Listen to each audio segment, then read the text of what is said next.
श्रीमद् रामायणम् राम श्री राम। अंजनी पुत्र केसरी नंदन हनुमान का प्रणाम स्वीकार करे प्रभु। श्री गुरु चरण सरोज रज निज मनु मुकुरु सुधारी बरनउँ रघुबर बिमल जसु जो दायकु फाल चारी। जो जन्म से ही अपने प्रभु श्री राम की बाट जो रहा है, जिसके जीवन का एकमात्र उद्देश्य केवल आप है प्रभु, आपकी भक्ति है। आज वर्षों की सूखी मेरे मन की धरा पर आपके आगमन की वर्षा हो ही गई प्रभु। मेरे विश्वास की जीत हो ही गई प्रभु। मेरे आराध्य, मेरे प्रभु, मेरे श्री राम आ ही गए।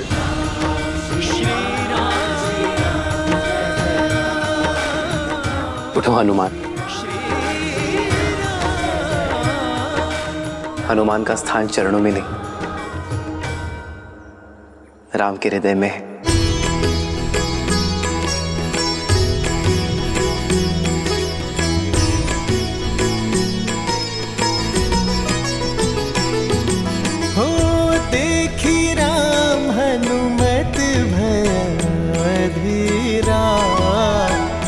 बरसन लागे नैनन से नीरा, तुम समान मम भक्त न दूजा।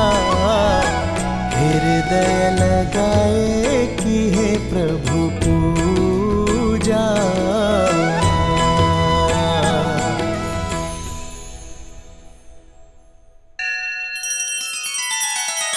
श्री रामचंद्र कृपालु भजु मन हरण भव भय दारुणम।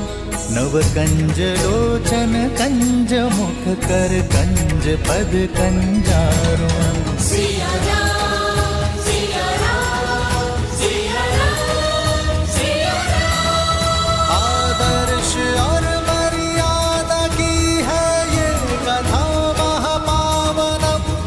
काट मद श्री से मिला दे श्रीमद् रामायणम, श्रीमद् रामायणम। सिया राम, सिया राम, सिया राम, सिया राम।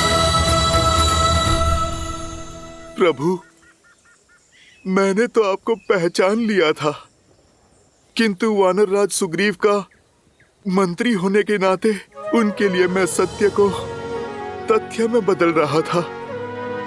प्रभु, दुख तो केवल इस बात का है कि एक भक्त ने अपने भगवान को पहचान लिया था, किंतु भगवान अपने इस भक्त हनुमान को नहीं पहचानता।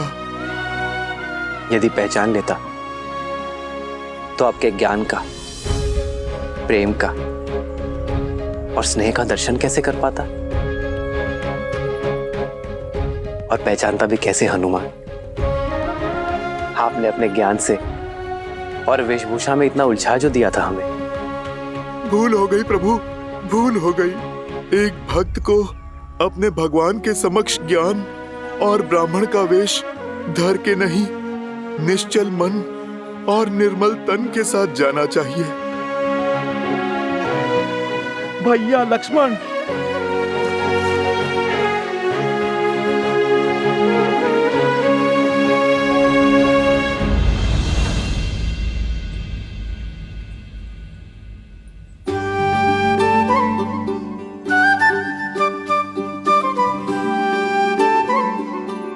श्री राम, प्रणाम। प्रणाम लक्ष्मण भैया। प्रणाम। प्रभु, ये नल है और ये नील, महाराज सुग्रीव के मंत्री और अद्भुत अभियंता है दोनों। प्रभु क्षण भर में अत्यधिक सुंदर निर्माण करने में सक्षम है दोनों। बस श्री राम, जो भी सीखा है हनुमान जी से सीखा है। क्यों नील? उचित भ्राता।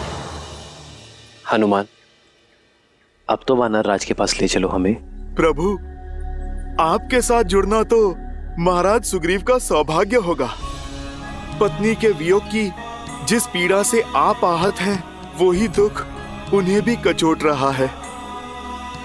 आप दोनों की ये मित्रता केवल आप दोनों के लिए ही नहीं, बल्कि संपूर्ण संसार के लिए कल्याणकारी होगी। प्रभु, प्रभु, आप आइए, आइए मेरे कंधों पर विराजमान होइए। मैं आपको ऋषिमुख पर्वत के शिखर पर महाराज सुग्रीव के पास ले चलता हूँ। नहीं नहीं, हम चलकर जा सकते हैं। आपके कंधों पर कैसे? माना कि आप बलिष्ठ हैं, परंतु हम दोनों का भार उठाकर पर्वत के शिखर तक चढ़ नहीं पाएंगे आप। लक्ष्मण भैया, आप जिसे भार कह रहे हैं ना, वो तो हनुमान के लिए एक त्योहार है, आनंद की बौछार है। लक्ष्मण भैया, प्रभु श्री राम के इस दास से आप ये शुभ अवसर मत छीनिए। मैं आपके प्रश्नों का उत्तर अभी दे देता हूँ।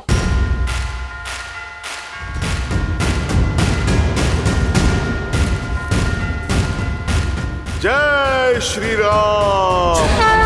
ज्ञान गुण सागर जय कपीस तिहु लोक उजागर रामदूत अतुलित बल धामा अंजनी पुत्र पवन सुत नामा राम दुआरे तुम रखवारे होत न आज्ञा बिनु पैसारे आपन तेज समारो आपे दीन लोक हाथ करे कापे।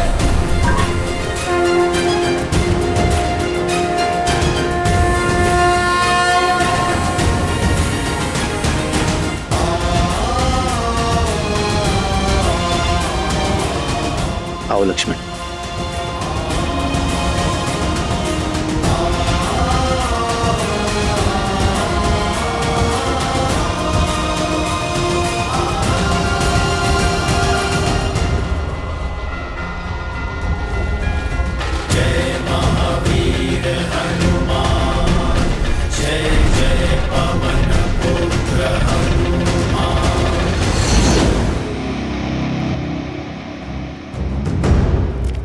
चलो उठो, लंकेश तुमसे मिलना चाहते हैं। सुना नहीं, लंकेश ने तुम्हें स्मरण किया है, वो भी वहाँ जहाँ पर किसी को जाने की अनुमति नहीं है। जिसने भी प्रयास किया उसकी जीवन लीला समाप्त हो गई।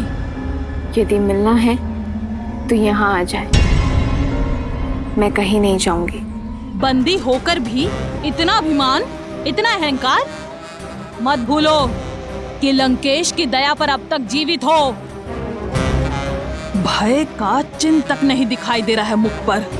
भय उन्हें लगता है जिन्हें स्वयं पर विश्वास नहीं होता। लगता है तुम्हें बलपूर्वक ले जाना होगा। त्रिजटा, उठाओ इसे। चल उठ।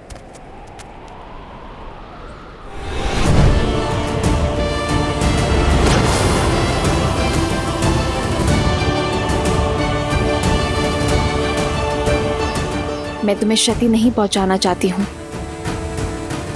जानती हूँ तुम केवल अपने महाराज के आदेश का पालन कर रही हो।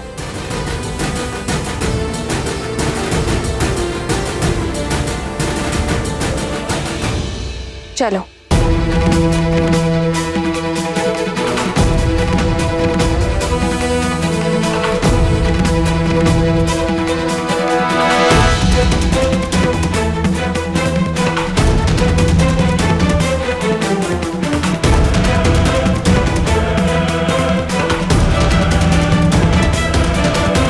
तुम्हारे अभिमान और निर्भयता दोनों का अंत होने को है।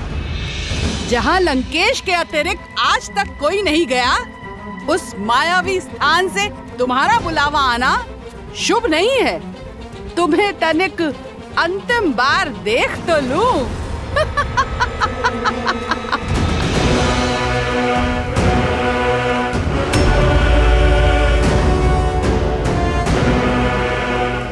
चलो।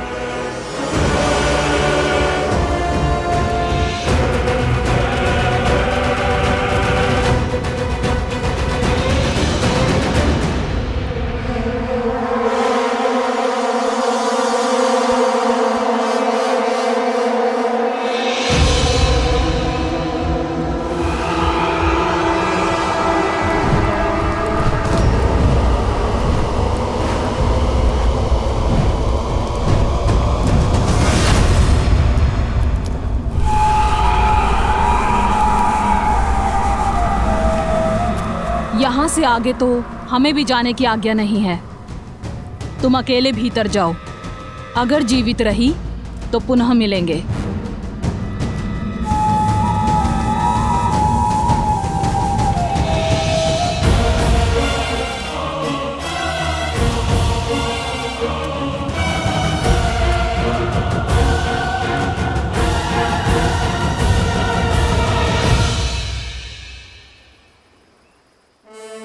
प्रणाम महाराज सुग्रीव। प्रणाम मुख्यमंत्री जामवंत। प्रणाम श्री राम। आसन ग्रहण कीजिए।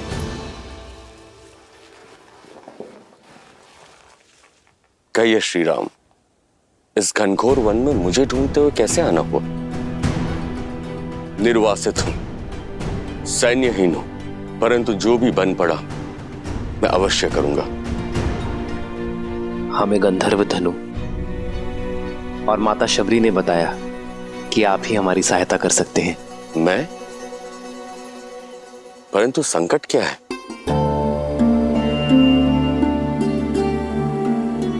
मैं अनुज लक्ष्मण और भार्य सीता के साथ पंचवटी में वनवास के अंतिम दिन बिता रहा था। तब एक दुष्ट राक्षस रावण ने मेरी सीता का हरण कर उसे अपने विमान में दक्षिण की ओर ले गया।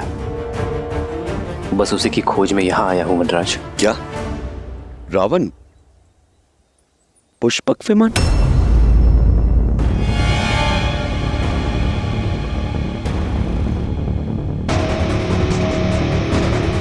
क्या हुआ वानरराज?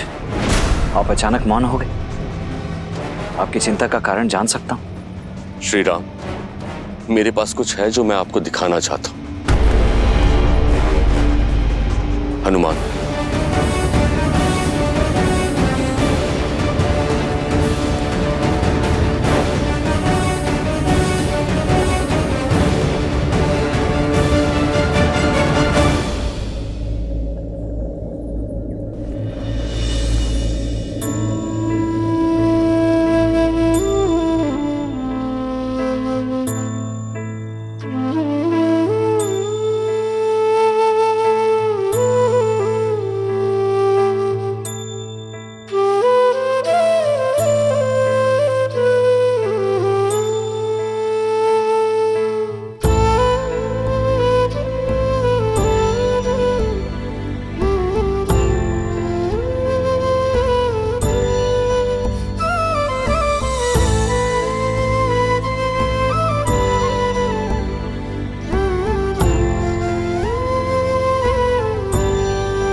ये तो मेरी सीते के आभूषण है।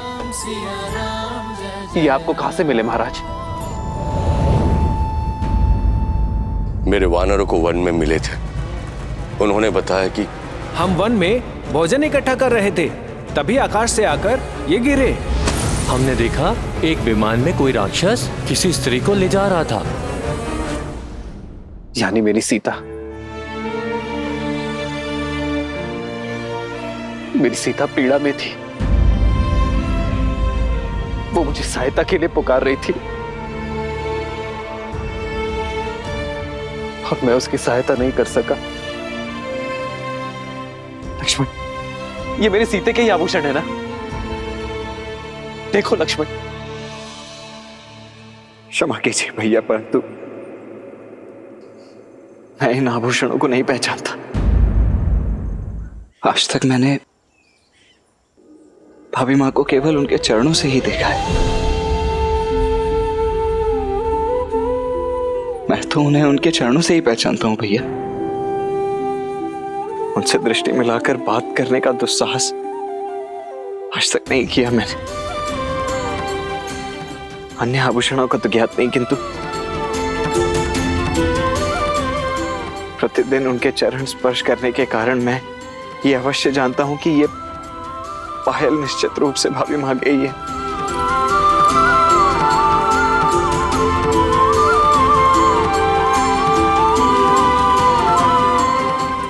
पीड़ा समझ सकता हूं।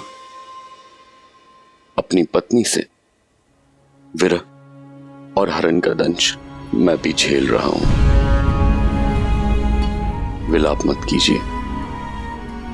कदाचित नियति ने हमारे पथ किसी उद्देश्य से ही मिलाए हैं।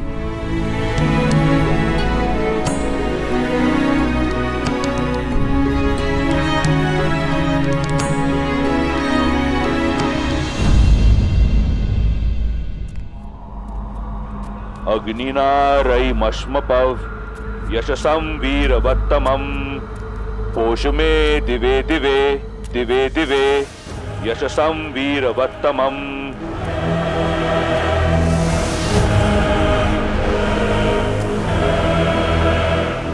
मेरे ज्ञान के गर्भगृह में स्वागत है तुम्हारा।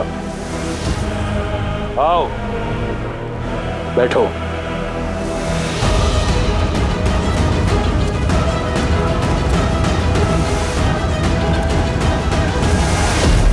ये ग्रंथ, ये ज्ञान कठोर परिश्रम से पाया है मैंने।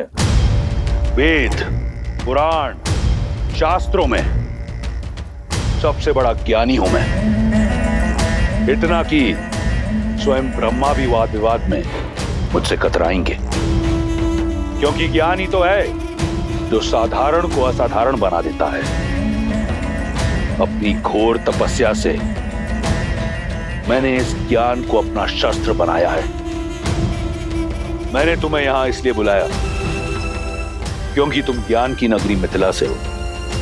तुम मेरी बुद्धिमत्ता और ज्ञान को पूरी तरह पहचान पाओगी।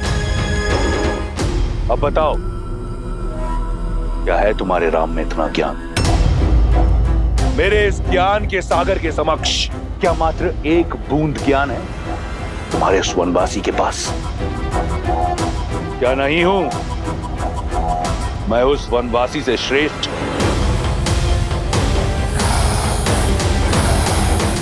वेद पढ़ रहे थे ना, तो ये श्लोक भी पढ़ा होगा। हे विद्वान, यथा नदी पर्वत शिलाशु पराक्रमी तमम विछिन्दति। अवश्य पढ़ा है।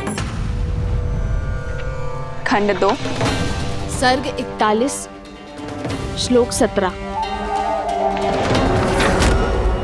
हे विद्वान, यथा नदी पर्वत शिलासु पराक्रमी तम विचिन्दन्ति तथैव विद्वान स्वबुद्ध्य एवं पौराणिक कथानानि प्रचारकानि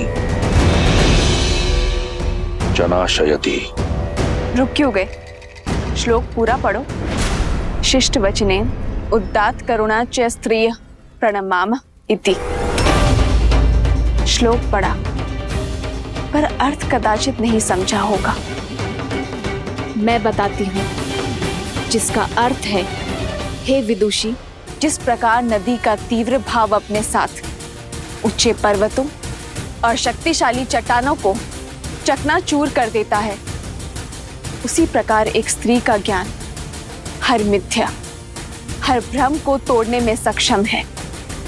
हमें अपने करुण भावों और आचरण से ऐसी स्त्रियों के सामने नतमस्तक होना चाहिए।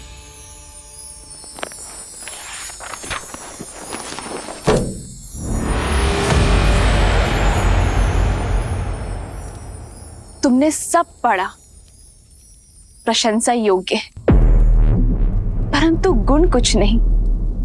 ये शोक है। ज्ञान केवल पुस्तक पढ़ने से नहीं, उन्हें जीवन में उतारने से सार्थक होता है। ज्ञान की लौ होते हुए भी अज्ञानता से, अहंकार से और अधर्म के तमस से घिरे हो तुम, और फिर अपनी तुलना मेरे श्री राम से करते हो। बुद्धि और चरित्र के बिना ज्ञान शून्य है।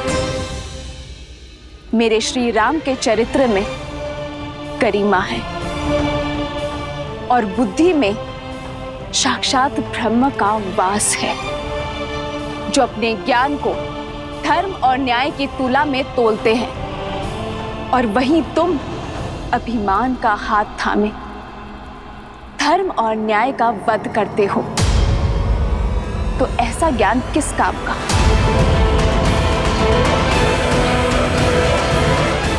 तुम अहंकार समझती हो, वो मेरा आत्मविश्वास है। इस राक्षस के पास जब कुछ नहीं था तब भी केवल आत्मविश्वास था। इस संसार ने मुझे कुछ दिया नहीं, मैंने जो पाया प्रहार से। वीर भोग्य वसुंधरा, जो वीर होता है ये धरा उसकी दासी है और केवल वो वसुंधरा भोग सकता है। शास्त्र भी यही कहता है। और वीर किसे कहते हैं रावण? जो अपने साहस से, प्रयास से और परिश्रम से जीते, छल और माया से नहीं। मायावी अपना लक्ष्य कामना से पाते हैं और वीर अपने कर्म से। यजुर्वेद कहता है, हे शुद्धा आशीर्वाद दायिनी, पापाद अनैतिकाद प्रदूषणात् च सर्वान् शुद्धिम कुरु, मिथ्याथः देवशाद ईर्ष्याया कुंठानाम च शुद्धिम कुरु। अर्थात हे पवित्र और आशीषमयी नारी, हमें हमारे पापों से, मन तन की मलिनता से, हमारी बुरी कामनाओं से मुक्त करे। हताशा, असत्य और घृणा, ईर्ष्या से दूर रखो। और तुमने उसी पाप और कलंक नाशिनी को कलंकित करने का प्रयास किया है। राम से ईर्ष्या और मनुष्य से घृणा के चलते तुमने मेरा हरण किया।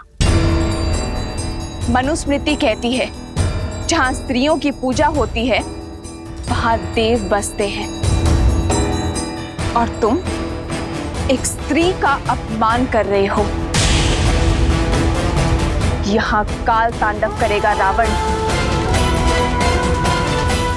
कहते हैं ज्ञान जहां से भी मिले ले लेना चाहिए। आज एक ज्ञान मैं तुम्हें देती हूं। लौटा दो मुझे मेरे श्री राम को। क्षमा मांग लो उनसे, वो तुम्हें जीवन दान अवश्य देंगे।